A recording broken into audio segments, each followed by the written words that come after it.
We have Nelson Mandela Long Walk to Freedom. Remember? The abridged version by Chris van Beek, illustrated by Paddy Boma. So we're carrying on with another little bit of our story today. Remembering where we ended off was when Nelson and his friends were arrested, and they were charged with planning to overthrow the government. And if they were found guilty, there was a great possibility that they may be sentenced to death. So we start off with the trials. The trial began in October 1963, and in April 6, 1964, I spoke in defense of us all. I told the court that the ANC was a peaceful organization, but because the government had banned it, we had no peaceful way to protest. We had been imprisoned and even killed.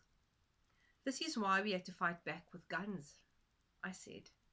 I have cherished the ideal of a democracy in which all persons live together in harmony. It is an ideal for which I am prepared to die. 8 of us were found guilty, but we were not sentenced to death. Instead, we were told we would spend the rest of our lives in prison. Life in prison?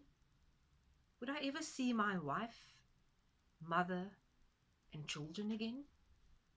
We were taken to Robben Island, a prison off the coast of Cape Town, all except our comrade, Dennis Goldberg. Of the 8 of us, he was the only white person and had to serve his sentence at a different prison. On Robben Island, my cell was so tiny that when I lay down on my sleeping mat, my feet and hands would touch opposite walls. If you remember, Nelson Mandela was quite a tall man, so you can quite imagine the tiny space that they were cramped up in. I was given some thin blankets and a bucket for a toilet. This cell was to be my home. I tried to stay hopeful, but it wasn't easy. At first, we were allowed only 2 visitors a year and just 2 letters.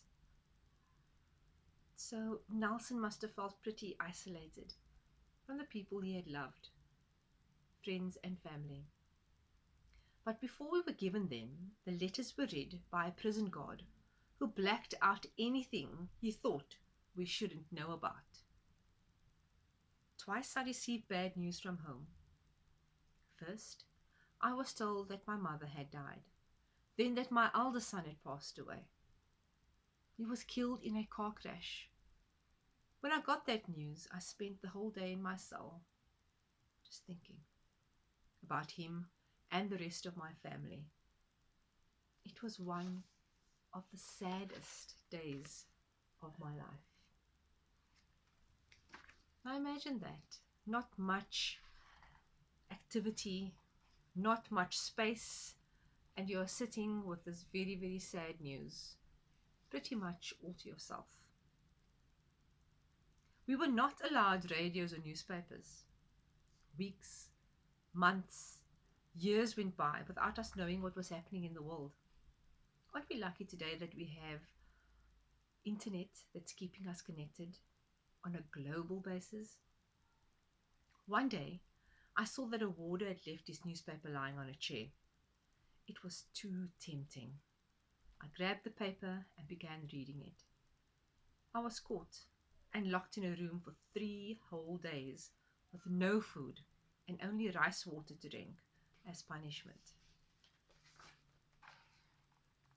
I'm imagining having absolutely no reading material. You know how much I love stories and how much I love books. And I do know that there are many of you out there who love reading material as well. Slowly the years passed. 5 years, 10 years, 20. I no longer needed ash to make my hair grey. You remember when Nelson was a little boy? He rubbed ash in his hair because he wanted to look like his dad. He now was that older man. But outside the prison, the fight for freedom went on. So that's where we end today. And I do look forward to sharing the last bit of the story with you. Bye for now.